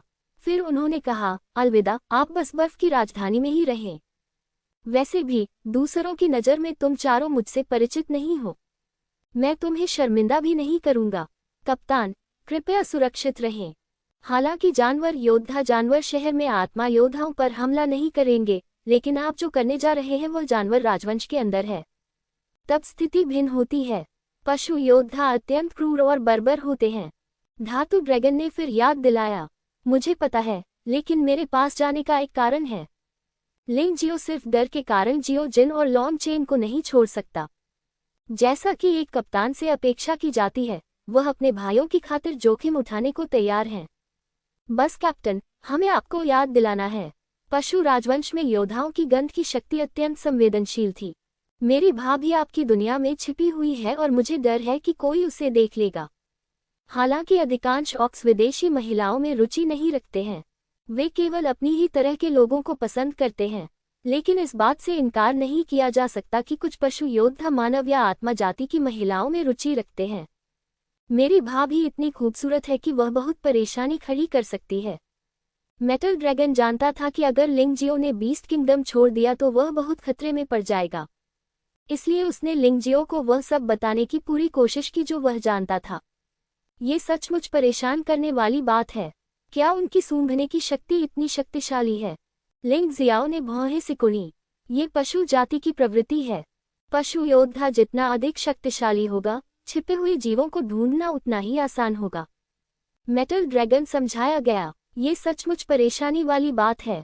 लिंग जियाओ ने भौहें सिकुड़ी। जियो, मुझे माफ कर दो। यू फेगुआ कड़वी मुस्कान के साथ मुस्कुराया। आप जो भी कहें, क्या सुंदर होना गलत है? चिंता मत करो, एक पुरुष होने के नाते अगर तुम में अपनी औरत की रक्षा करने की भी क्षमता नहीं है तो तुम एक पुरुष हो। इसके अलावा, क्या मेटल ड्रैगन ने यह नहीं कहा कि जानवर जनजाति के अधिकांश योद्धा विदेशी महिलाओं में रुचि नहीं रखते हैं? लिंग जियाओ ने यू फांगहुआ को सांत्वना दी। कोई बात नहीं, मुझे अपना भेष बदल लेना चाहिए। यू फांगहुआ लिंग जियो की तरह अपना रूप नहीं बदल सकती, लेकिन आत्मिक क्षेत्र में एक मजबूत व्यक्ति के रूप में स्वयं को थोड़ा बदसूरत दिखाना ठीक है। हालांकि लिंग जियो नहीं चाहता था कि वह ऐसी बने, लेकिन यू फेगुआ के रूप में वह नहीं चाहती थी कि उसकी सुंदरता लिंग जियो के लिए कोई खतरा बने। वास्तव में आपको ऐसा होना जरूरी नहीं है, लिंग जियाओ ने असहाय होकर कहा। इस मामले पर मेरी बात सुनो। यू फैंगहुआ कुछ मामलों में काफी दृढ़ है। तुम दोनों एक दूसरे से बहुत प्यार करते हो। मेटल ड्रैगन और अन्य लोग ईर्ष्यालु दिखे। लिंग जियो ने यू फेगुआ को रिहा कर दिया और दोनों हाथ में हाथ डालकर जानवरों के शहर की ओर चल पड़े। ड्रैगन टीथ टीम के 4 सदस्यों ने गुप्त रूप से उन्हें बीस्ट सिटी के प्रवेश द्वार तक पहुंचाया। बीस्ट सिटी के प्रवेश द्वार का सख्त निरीक्षण किया जाना चाहिए। इसका उद्देश्य केवल ये पुष्टि करना है कि क्या कोई वांछित अपराधी या मानव योद्धा घुसपैठ कर रहा है। लिंग जियाओ को इसकी चिंता नहीं है। यद्यपि लिंग जियो वांछित है, लेकिन उसका स्वरूप इनाम आदेश में वर्णित व्यक्ति से पूरी तरह से अलग है। जहां तक सवाल है कि क्या वे आत्माकुल हैं, तो यह और भी कठिन है। नंगी आंखों से इसका अंदाजा लगाना असंभव है। इसलिए जानवर राजवंश के योद्धा आत्मा शक्ति की ताकत से मानव जाति और आत्मा कबीले का न्याय करते हैं। आखिरकार, अधिकांश आत्मा कबीले योद्धाओं की आत्मा शक्ति ईश्वर शक्ति से अधिक शक्तिशाली होती है। अधिकांश मानव योद्धाओं में ईश्वरीय शक्ति आत्मिक शक्ति से अधिक प्रबल होती है। फिलहाल, यह एकमात्र सरल निर्णय है। इस अपरिष्कृत पहचान विधि से लिंग जियाओ और यू फैंगहुआ की पहचान नहीं की जा सकती। लिंग जियाओ की आत्मिक शक्ति मूलतः ईश्वरीय शक्ति से अधिक शक्तिशाली है। जहां तक यू फेंगहुआ की बात है, उसकी 72 जादू कलाएं अत्यंत जादुई हैं। वह आसानी से खुद को आत्मा कबीले के समान बना सकती है। आत्मा कबीले के योद्धाओं की तुलना में इस जानवर शहर के रक्षक कुछ ज्यादा ही भयंकर लगते हैं। शहर की रक्षा करने वाले अधिकांश योद्धा राक्षसों के लक्षण बरकरार रखते हैं। वहां सुअर राक्षस, बाघ राक्षस, भालू राक्षस आदि हैं। वे सभी लंबे और शक्तिशाली हैं और जंगलीपन से भरा हुआ। जब पशु योद्धा परमेश्वर के मानव राज्य या आत्मा के राज्य में जाते हैं तो वे आत्मा और मानव रूप बनना चुनते हैं, लेकिन जानवर राजवंश में वे अपने मूल स्वरूप को पसंद करते हैं। 7 भाग राक्षस, 3 भाग मानव रूप। बेशक इस बात से इनकार नहीं किया जा सकता है कि जानवर जनजाति में उदारवादी गुट भी हैं, जैसे कि लोमड़ी जनजाति, हंस जनजाति आदि। आखिरकार एक जनजाति पूरी तरह बर्बर या पूरी तरह सौम्य नहीं हो सकती। लाइन में खड़े हो जाओ, जो कोई भी मेरे लिए परेशानी पैदा करेगा उसे मौके पर ही मार दिया जाएगा। ऐसा मत सोचिए कि आप इस स्थान को आत्मा का साम्राज्य मान सकते हैं सिर्फ इसलिए कि आत्मा साम्राज्य और पशु राजवंश ने गठबंधन बना लिया है। ध्यान से सुनो, जब आत्मा योद्धा पशु वंश में आते हैं तो वे दूसरे दर्जे के लोग होते हैं। मानव जाति सबसे निम्न है, इसलिए बेहतर होगा कि आप आज्ञाकारी होकर सुने, अन्यथा आपको परिणाम भुगतने होंगे। जानवर वंश के योद्धा वास्तव में अभिमानी और दबंग हैं, लेकिन ऐसा कोई रास्ता नहीं है। हत्यारे सम्राट की मृत्यु के बाद से जानवर राजवंश की शक्ति नाटकीय रूप से बढ़ गई है। यह मुख्यतः उनकी खेती के तरीकों से संबंधित है और वे मूलतः अर्थव्यवस्था का विकास नहीं करते। उन्हें लूटपाट और युद्ध पसंद है।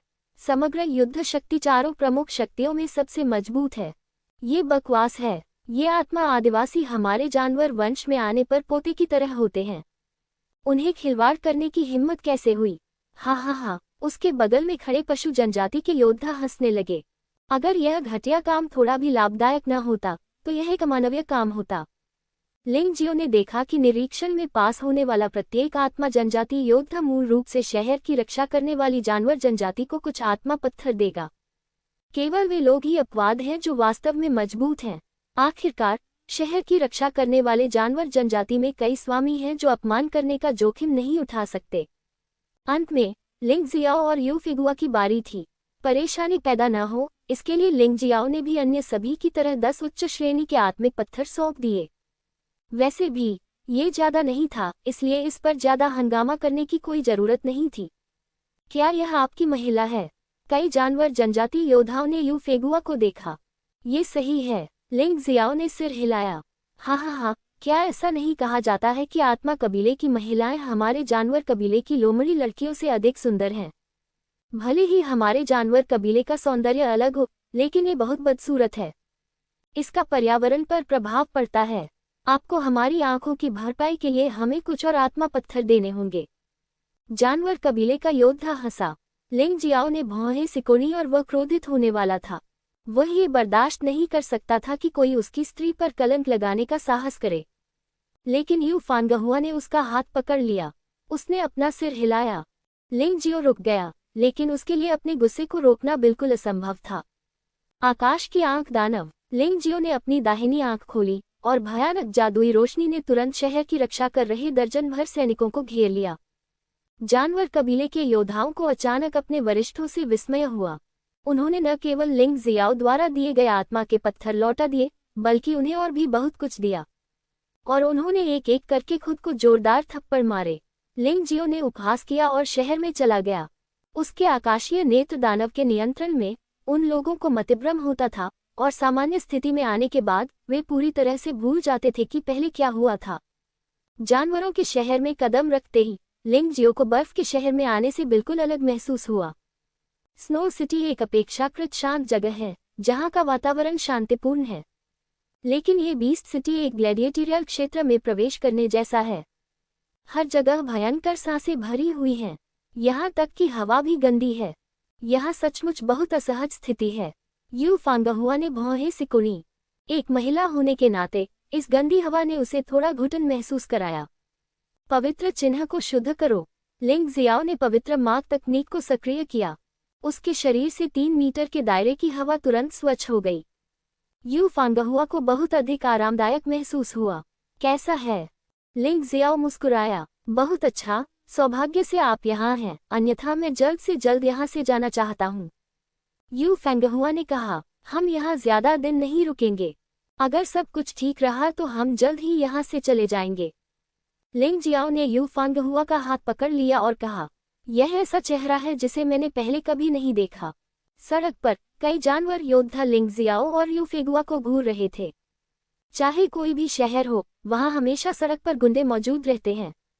ये सिर्फ इतना है कि जानवर राजवंश के ठग अधिक परेशान हैं। चल दर, कई ओर्क्स ने तुरंत लिंग जियाओ और यू फेंगहुआ को घेर लिया। यदि तुम मरना नहीं चाहते तो हमारे पीछे आओ। वे सार्वजनिक रूप से परेशानी पैदा नहीं करना चाहते थे, अन्यथा शहर की रक्षा सेना को आकर्षित करना बहुत परेशानी भरा हो जाता। आमतौर पर लूटपाट का उद्देश्य कमजोर और असुरक्षित लक्ष्यों को उन स्थानों पर ले जाना होता है जहां कोई लोग नहीं होते।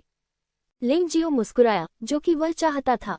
उसके लिए सार्वजनिक रूप से कार्रवाई करना कठिन है, लेकिन अगर आसपास कोई नहीं है तो उसे इसकी परवाह करने की जरूरत नहीं है। दोनों ने ओर्क्स का पीछा करते हुए एक सुदूर स्थान तक पहुंच गए। कोई बात नहीं, कोई साथ नहीं, प्रमुख ओर्क ने कहा। आज्ञाकारी बनो और जो पैसा तुम्हारे पास है उसे सौंप दो। हम केवल धन चाहते हैं, हत्या नहीं। अगर मैं भुगतान नहीं करूंगा तो क्या होगा? लिंग जियाओ मुस्कुराया। भुगतान नहीं करोगे तो जाओ नरक में। ओर्क्स वाकई असभ्य और असभ्य हैं। अगर वे आपसे असहमत हैं तो वे सीधे हमला करेंगे और आपसे बिल्कुल भी बकवास नहीं करेंगे।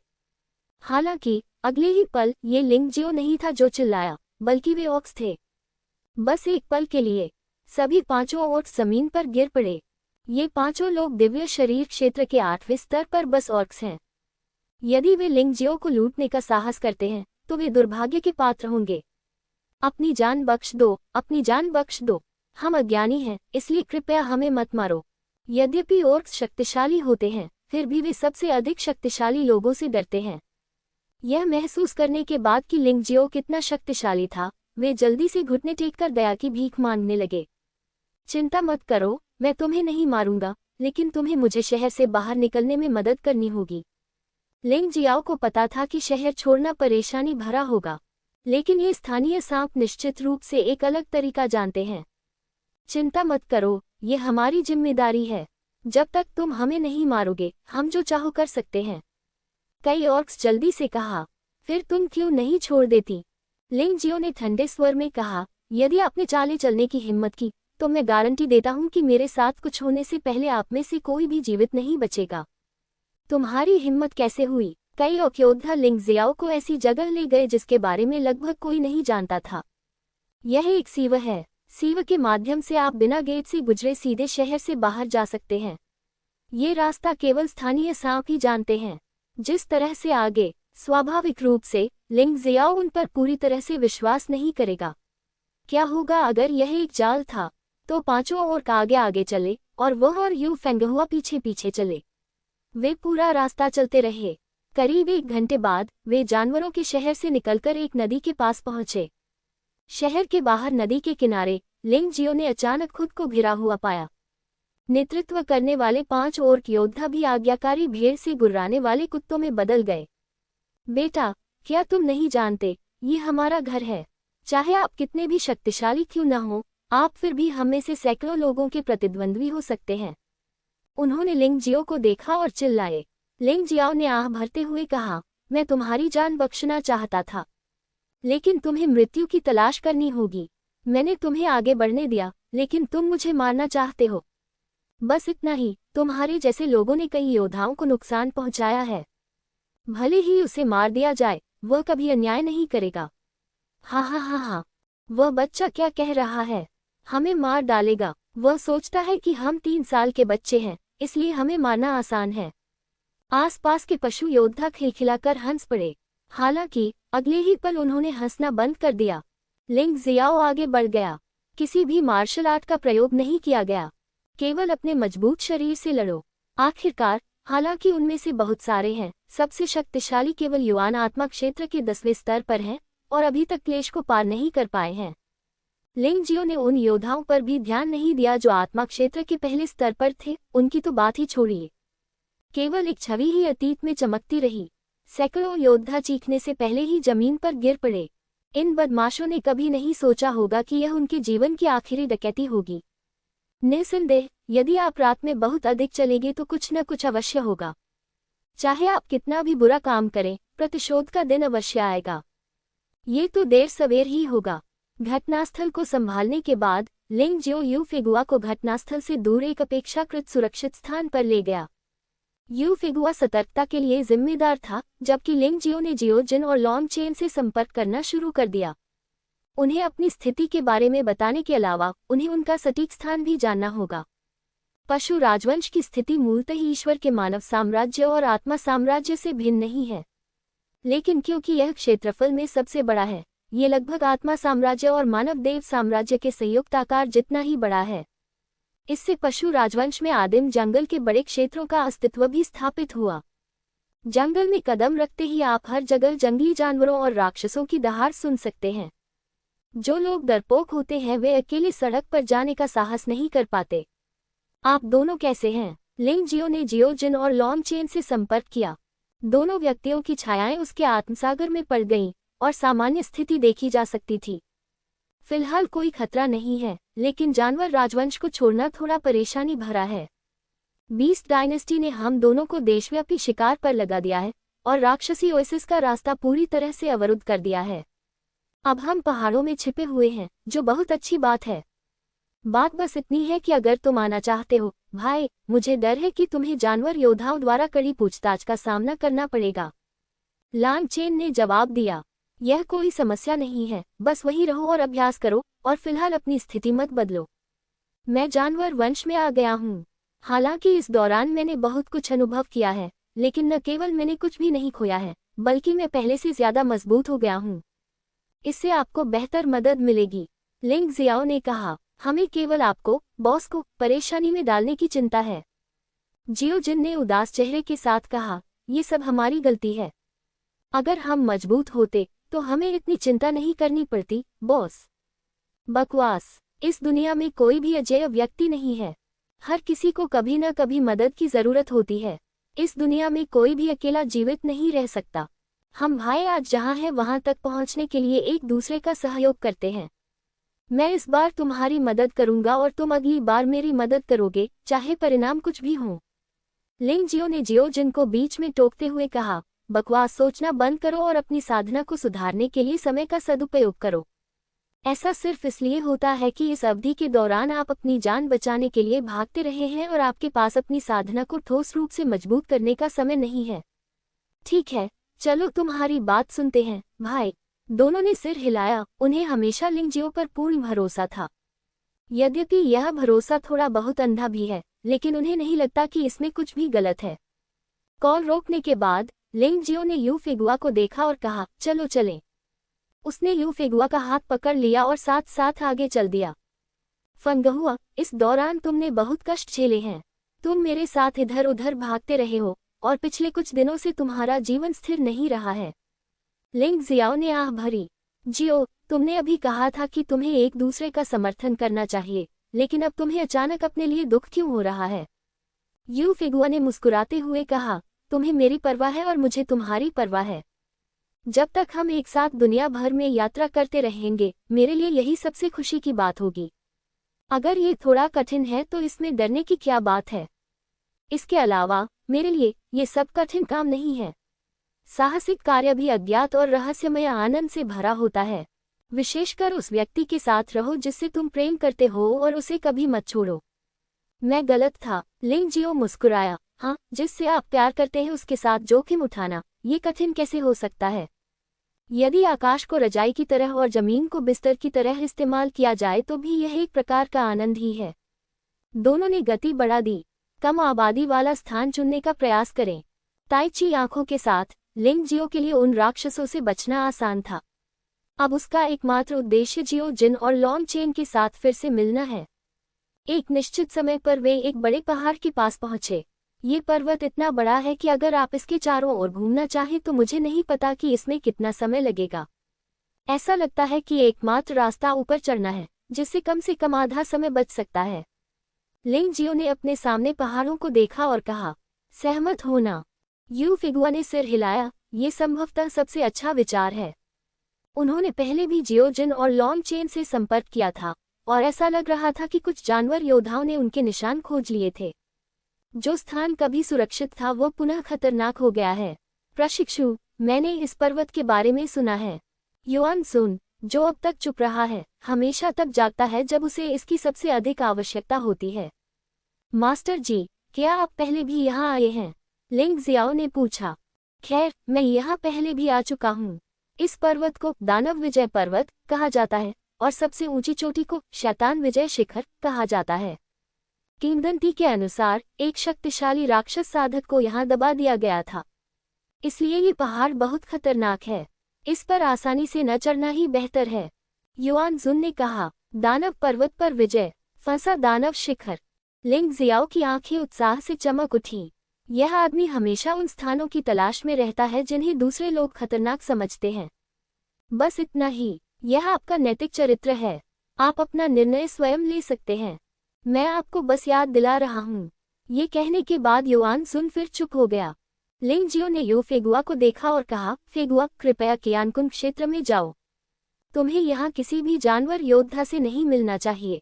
अगर हम उससे मिलेंगे भी तो वह जंगल में ही होगा। वह मेरा क्या कर सकता है? अच्छा, यू फेगुआ को पता था कि लिंग जियो ने यह उसकी सुरक्षा के लिए किया था, क्योंकि कोई नहीं जानता कि इस दानव विजय पर्वत में क्या चौंकाने वाले रहस्य छिपे हैं। यदि आप सावधान नहीं रहे तो आप अपनी जान गंवा देंगे। यू फेगुआ के कियानकुन क्षेत्र में छिप जाने के बाद लिंग जियो दानव विजय पर्वत की ओर चला गया। वह नहीं जानता था कि विजय दानव पर्वत के पास एक शक्तिशाली ओक जनजाति थी। इस जनजाति की समग्र ताकत शीर्ष सैन्य राष्ट्रों से कम नहीं है। इसे दिव्य मृग जनजाति कहा जाता है। जानवर राजवंश की शीर्ष जनजातियों में से एक। ये कहा जा सकता है कि यह मानव दिव्य साम्राज्य के शीर्ष 10 सैन्य राष्ट्रों की स्थिति के बराबर है। यद्यपि यह 12 पवित्र शहरों जितना अच्छा नहीं है, ये जानवर राजवंश के 12 जानवर देव जनजातियों जितना अच्छा नहीं है, लेकिन ये सर्वश्रेष्ठ में से भी एक हो सकता है। शेंगटियन और हुनिक्स्यू जैसे सुपर प्रतिभाशाली लोग भी पैदा किए जा सकते हैं। इसके अलावा पशु राजवंश की पूर्ण शक्ति आत्मा साम्राज्य और मानव देव साम्राज्य की तुलना में अधिक मजबूत है। वहाँ और भी प्रतिभाशाली लोग हैं। ऐसा नहीं है कि दानव पर्वत पर विजय पाने में कोई और गतिविधियां नहीं हैं। अंधेरे और नमी भरे घने जंगल में कई लोग आगे बढ़ रहे थे। नेता एक लड़की निकली। लड़की के सिर पर एक जोड़ी सुंदर सींग हैं। पूछने की जरूरत नहीं है, ये दिव्य मृग वंश का कोई योद्धा होगा। उसका नाम शेलू किंग है। शेलू जनजाति में उनका दर्जा काफी ऊंचा है। उसके आसपास के सभी लोग उसके संरक्षक हैं। मेरे युवा गुरु, ये दानव विजय पर्वत अत्यंत यिनवाय है और राक्षसी ऊर्जा प्रचंड है। अब हम 100 मील के भीतर थे, यहाँ तक कि हमें दिव्य मृग वंश को भी राक्षस जानवरों के हमलों से सावधान रहना चाहिए। दिव्य मृग किंग के बगल में एक मध्यम आयु वर्ग की महिला खड़ी है। शेनिगुआंग संयमित और शक्तिशाली है और वह गार्डों के इस समूह का नेता है। साथ ही ऐसा प्रतीत होता है कि उनका पवित्र हिरन किंग के साथ बहुत करीबी रिश्ता है। आंटी यून, मैं समझ गया। दिव्य मृग किंग ने सिर हिलाया।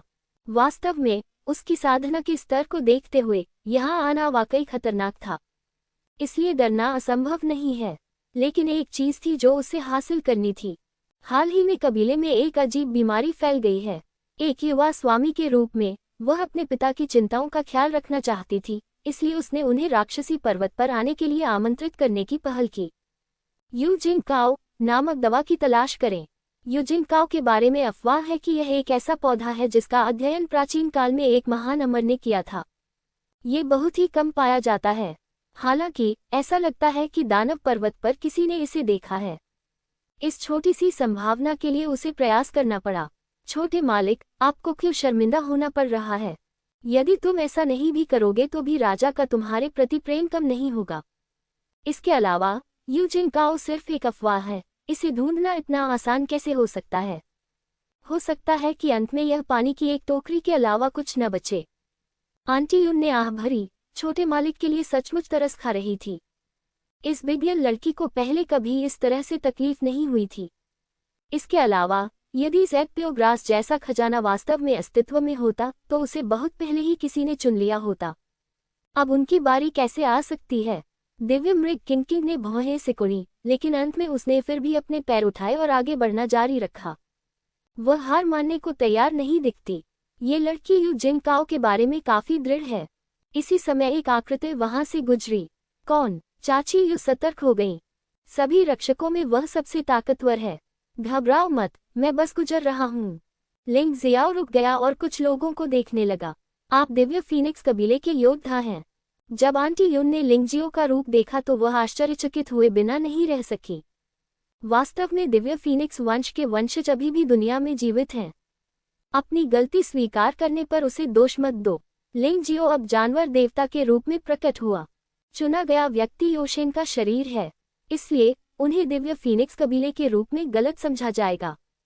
वास्तव में पशु योद्धा के पशुरूप को पशुरूप से अलग करना कठिन है। पशु देवता योद्धाओं में अंतर करना और भी कठिन है। लिंगजियो ने पशु राज्य में चलने की सुविधा के लिए ही पशु भगवान का शरीर चुना।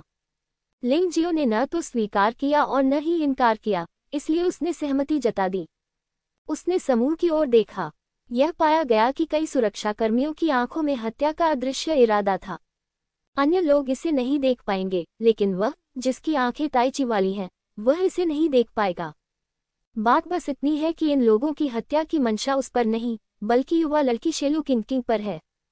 यद्यपि वह थोड़ा उलझन में था, लेकिन एक बाहरी व्यक्ति के रूप में उसके लिए अन्य लोगों के मामलों में हस्तक्षेप करना आसान नहीं था। ये जानबूझकर या अनजाने में एक अनुस्मारक मात्र था। दानव विजय पर्वत में कई खतरे हैं, इसलिए आपको अपने आसपास की स्थिति के प्रति हमेशा सतर्क रहना चाहिए। ऐसा कहने के बाद उन्हें सबसे अधिक दयालु और धर्मी व्यक्ति माना जा सकता है। फिर भी वह इस तरह से जाना बर्दाश्त नहीं कर सका, खासकर यह जानने के बाद कि वह लड़की जनजाति के लोगों की सुरक्षा के लिए विशेष रूप से यू जिनकाओ को खोजने के लिए जियांगमो पर्वत पर आई थी। इस तरह का इरादा वास्तव में सराहनीय है, इसलिए उसने पूछा, मुझे दानव विजय पर्वत पर चढ़ना है, क्यों न हम साथ चलें? ठीक है। शेलू किंगकिंग ने लिंग जियाओ को देखा। उसे नहीं पता था कि क्यों, लेकिन जब उसने इस युवक को देखा तो उसे सुरक्षा की एक अजीब सी भावना महसूस हुई। पहले जो घबराहट मुझ में थी वह खत्म हो गई। छोटे मालिक, अजनबियों से सामान्य बात मत करो। लिंगजियो रुकने ही वाला था कि आंटी यून अचानक बोली, युवा नायक, हम एक दूसरे को नहीं जानते, इसलिए साथ न रहना ही बेहतर है। एक दूसरे पर संदेह से बचना अनुचित होगा। ये सही है, कौन जानता है कि आपके पास हमारे छोटे मालिक के लिए कोई विचार है या नहीं। मेरे छोटे मालिक के पास हमारे जैसे पर्याप्त रक्षक हैं, उसे आपकी सुरक्षा की आवश्यकता नहीं है। लिंग जियाओ ने आह भरी और फिर कभी भीड़ की तरफ नहीं देखा। लड़की के अलविदा कहने के बाद वह चली गई। लड़की ने उसे रोकने के लिए अपना हाथ बढ़ाया, लेकिन दुर्भाग्यवश उसे केवल एक छवि ही दिखी। उसे थोड़ी निराशा महसूस हुई। डर की वही भावना फिर से उभर आई। इससे कोई फर्क नहीं पड़ता कि दूसरे क्या सोचते हैं, उसे लगता है कि लिंगजियो एक बुरा व्यक्ति नहीं है। छोटे मालिक, लोगों के दिल एक दूसरे से अलग हो गए हैं, भले ही वह युवक सुंदर और खुशमिजाज दिखता हो। दिव्य फीनिक्स कबीले का एक और दुर्लभ योद्धा। तार्किक रूप से कहें तो ये दोस्त बनाने लायक है, लेकिन यह आखिरकार दानव विजय पर्वत है, इसलिए सावधान रहना बेहतर है। सबसे बुरी बात यह है कि हम बाद में एक दूसरे से मिलेंगे और अधिक बातें करेंगे। चाची यून ने दिव्य हिरन किंगकिंग को सांत्वना दी। यही एक रास्ता है, और क्या किया जा सकता है? दिव्य हिरन किंगकिंग ने आह भरी। इस समय लिंगजियो पहले से ही 1 मील दूर था। यहाँ धीरे धीरे राक्षसों की संख्या बढ़ती जा रही है। सामने खड़ा एक विशालकाय अजगर उस योद्धा से बहुत नाखुश था जो अचानक उसके क्षेत्र में घुस आया था। उसने अपना बड़ा सा मुंह खोला और उसे काट लिया। लिंगजियो न तो रुका, न ही उसने राक्षस को मारा। वह बस बिजली की चमक में बदल गया और एक पल में दौड़ पड़ा। रास्ते में उन्होंने मूलतः लड़ाई से बचने का निर्णय लिया। चाहे कुछ भी हो, उसे समय बचाना था और जितनी जल्दी हो सके जियो जिन और लॉन्ग चेन से मिलना था। वैसे भी उसकी गति के कारण वे राक्षस उसका मुकाबला नहीं कर सके। एक क्षण में उसने एक अजीब दृश्य देखा। वह अचानक रुक गया। वह आश्चर्य से पहाड़ की चोटी की ओर देखने लगा। यहाँ आप दानव वशीकरण पर्वत का दृश्य स्पष्ट रूप से देख सकते हैं। दानव जाल शिखर बादलों में ऊपर उठ रहा है। यह एक राक्षस छाया की तरह दिखता है, और आसपास की 5 चोटियां भी 5 विशाल मानव आकृतियों की तरह दिखती हैं। उन्होंने दानव जाल शिखर के सभी निकास मार्ग अवरुद्ध कर दिए। ऐसा प्रतीत होता है कि यहाँ एक शक्तिशाली संरचना है। ऐसा लगता है कि अफवाहें झूठी नहीं हैं। संभवतः यही वह स्थान है जहां राक्षस फंसे हुए हैं। राक्षसों द्वारा छोड़े गए कौशल ने कई शक्तिशाली राक्षस साधकों को जन्म दिया है। ये दानव वशीकरण पर्वत वास्तव में अजीब है। मुझे अधिक सावधान रहने की आवश्यकता है। हालांकि लिंग जियो अधिक सतर्क था, लेकिन वह खतरे से डरता नहीं था। इसके बजाय उसने गति बढ़ा दी। थोड़ी देर बाद वह दानव जाल शिखर पर पहुंचा। दानव जाल चोटी को पार करने के बाद वह पहाड़ से नीचे जा सकता था और वह जियो जिनो लॉन्ग चेन के करीब हो जाएगा। हालांकि जैसे ही वह पहाड़ को पार करने वाला था, एक काली गैस अचानक गहरी पहाड़ी छाया के बीच घूमती हुई उसकी ओर तेजी से बढ़ी। लिंग जियो भी अस्पष्ट नहीं था। वह पहले से ही जानवर भगवान शरीर की स्थिति में था और उसने सीधे प्राचीन जादू ड्रैगन कला जारी की। ये काली गैस से टकरा गया। उस क्षण पूरा दानव वश पर्वत हिल गया। ये कैसी भयावह हलचल है। क्या ऐसा हो सकता है कि अद्वितीय स्वामी पहाड़ की चोटी पर भयंकर युद्ध कर रहे हों? पहाड़ पर आधे रास्ते पर दिव्य हिरण किंग ने कहा, इतनी शक्तिशाली ताकत, मुझे डर है कि ये दो पुराने राक्षसों के बीच लड़ाई है जो सैकड़ों वर्षों से जीवित हैं। चाची यू ने भौहें सिकुड़ी। इस भयानक कंपन से वह भी डर गई। मैंने सोचा कि कंपन यहीं रुक जाएगा, लेकिन उन्हें ये देखकर आश्चर्य हुआ कि दानवों को वश में करने वाले पर्वत का कंपन अंतहीन प्रतीत हो रहा था। अचानक आकाश में भयानक काले बादलों का एक समूह इकट्ठा हो गया, जो अत्यंत चौंकाने वाला लग रहा था। क्या हुआ? दिव्य मृग किंग ने असमंजस में अपने बगल में चाची यून को देखा और पूछा। आखिरकार आंटी यून को अच्छी जानकारी थी और उन्होंने उस भय को महसूस किया जिसने पूरे पहाड़ को हिलाकर रख दिया था। उसका चेहरा धीरे धीरे और अधिक बदसूरत होता गया। क्या ये हो सकता है कि राक्षस भाग गया? उसे यकीन नहीं था, लेकिन सदमे की इस हद के कारण वे हिलने डुलने से भी डरने लगे थे। स्वर्ग और पृथ्वी के बीच भयानक दबाव है, जिसके कारण अंतरिक्ष विकृत हो रहा है। वह वास्तव में किसी अन्य संभावना के बारे में नहीं सोच सकती थी। हालांकि मैं भागना चाहता था, लेकिन इस समय भाग नहीं सकता था। जहां मैं खड़ा था, वहां संतुलन बनाए रखना पहले से ही मुश्किल था। अगर मैं चलता तो बस गिरता रहता। डरो मत छोटे मालिक, मैं यहाँ हूँ। चाची यू ने शेलू किंग का हाथ पकड़ लिया। उनकी आंखों में उदासी और भी प्रबल हो गई। वास्तव में वे पूरे दानव विजय पर्वत पर अकेले नहीं हैं। हालांकि ऐसी अफवाहें हैं कि दानव पर्वत पर विजय पाने में राक्षसों पर प्रतिबंध है, लेकिन अजीब बात यह है कि यहाँ अभ्यास की प्रभावशीलता दोगुनी हो सकती है। इसलिए बड़ी संख्या में पशु योद्धा अभ्यास करने के लिए पहाड़ों में प्रवेश कर गए। लेकिन किसी ने यह उम्मीद नहीं की थी कि जब वे अभ्यास कर रहे होंगे तो आकाश और पृथ्वी हिल जाएंगे तथा समय और स्थान विकृत हो जाएंगे। ऐसी स्थिति में उनके पास अभ्यास करने का कोई रास्ता नहीं है। सभी लोग भयभीत थे। चिल्लाहट और गालियां एक साथ मिल जाने से मूलतः शांत दानव विजय पर्वत सामान्य से अधिक जीवंत हो गया। दानव पर्वत पर विजय प्राप्त करने वाले राक्षस कोई अपवाद नहीं है, भले ही वे गिरते और लुढ़कते रहते हैं, लेकिन वे अब भी यहाँ से भागना चाहते हैं। राक्षस की इंद्रियां बहुत संवेदनशील होती हैं और उसे ऐसा महसूस हो सकता है कि कुछ भयानक होने वाला है। लिंग जियो भी इस समय बेहद हैरान था। वह राक्षसी फंसे हुए शिखर के शीर्ष पर था और उसकी भावना किसी और की तुलना में अधिक स्पष्ट थी। एक अत्यंत भयावह जानलेवा हमला आकाश में हुआ, जिससे पूरा आकाश लाल हो गया। हत्या की मंशा फूट पड़ी और तेजी से फैल गई। अनगिनत योद्धा और राक्षस इतने भयभीत थे कि वे केवल जमीन पर रेंग सकते थे और लगातार कांप सकते थे। लिंग जियाओ का चेहरा भी बहुत बदसूरत था। उसे सम्राट को मारने के लिए लाल रक्त दानव तलवार का इस्तेमाल करना पड़ा ताकि वह मुश्किल से प्रतिरोध कर सके और खुद को बेहोश होने से बचा सके। पवित्र हिरण जनजाति दिव्य मृगराज अभ्यास कर रहे थे, तभी उन्होंने अचानक अपनी आंखें खोली और संसार को नष्ट करने की मंशा महसूस की। उसके हाव भाव में भारी परिवर्तन आ गया। ये कैसे हो सकता है? ये कैसे हो सकता है?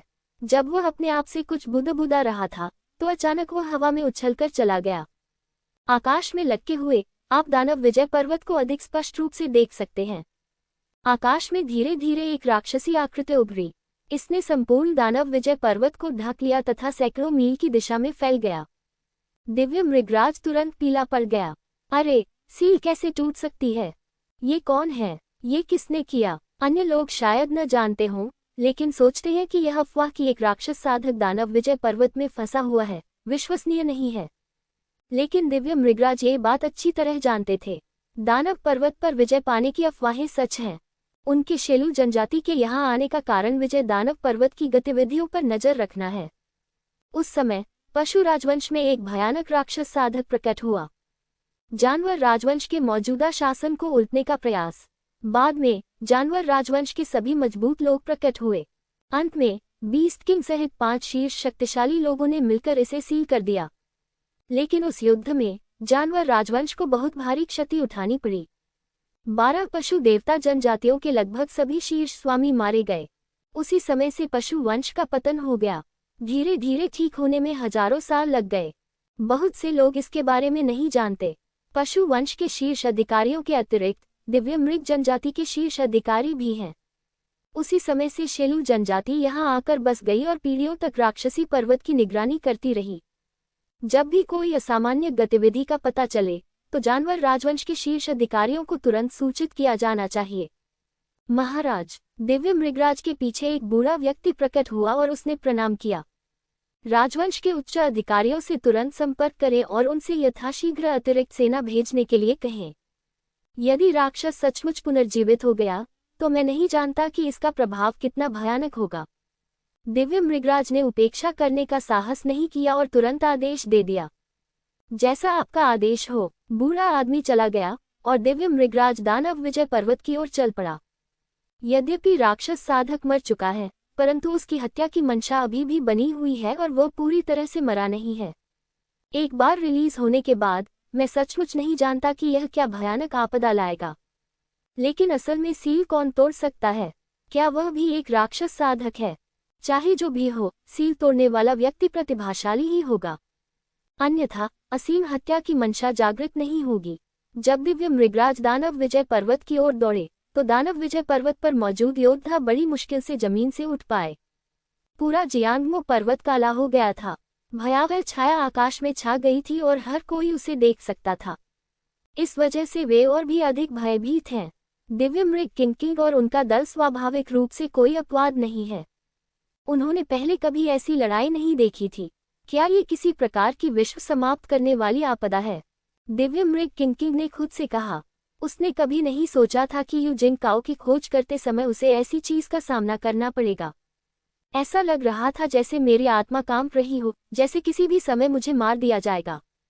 उनकी तुलना में लिंग जियाओ, जिसने इसका खामियाजा भुगता, सबसे अधिक उदास था।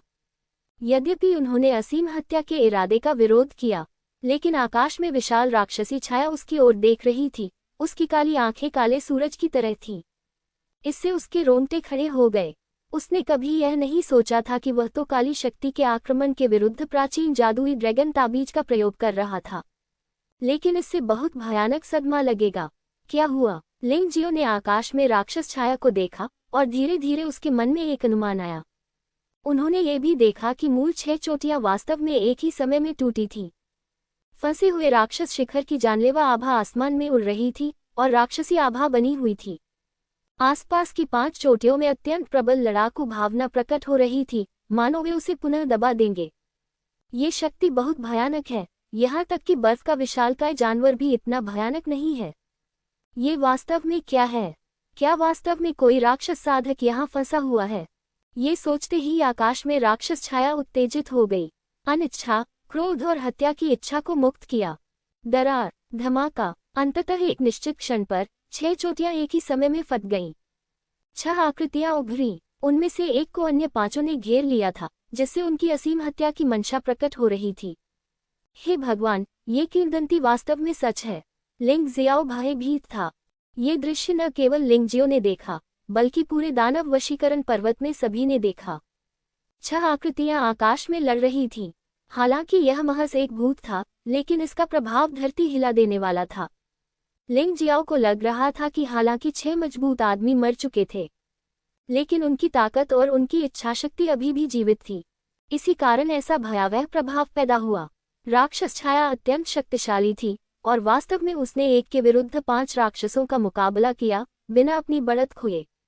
लेकिन चाहे इच्छाशक्ति कितनी भी मजबूत क्यों न हो, अंततः वह नष्ट हो ही जाएगी। इससे कोई फर्क नहीं पड़ता कि इसे कब सील किया गया था, लेकिन एक बार सील टूट जाने पर यह तुरंत नष्ट हो जाएगा। अचानक राक्षस छाया नीचे झपटी और लिंग जियो पर हमला किया। लिंग जियाओ चौंक गया। वह भागना चाहता था, लेकिन उसने पाया कि वह बिल्कुल भी हिल नहीं सकता।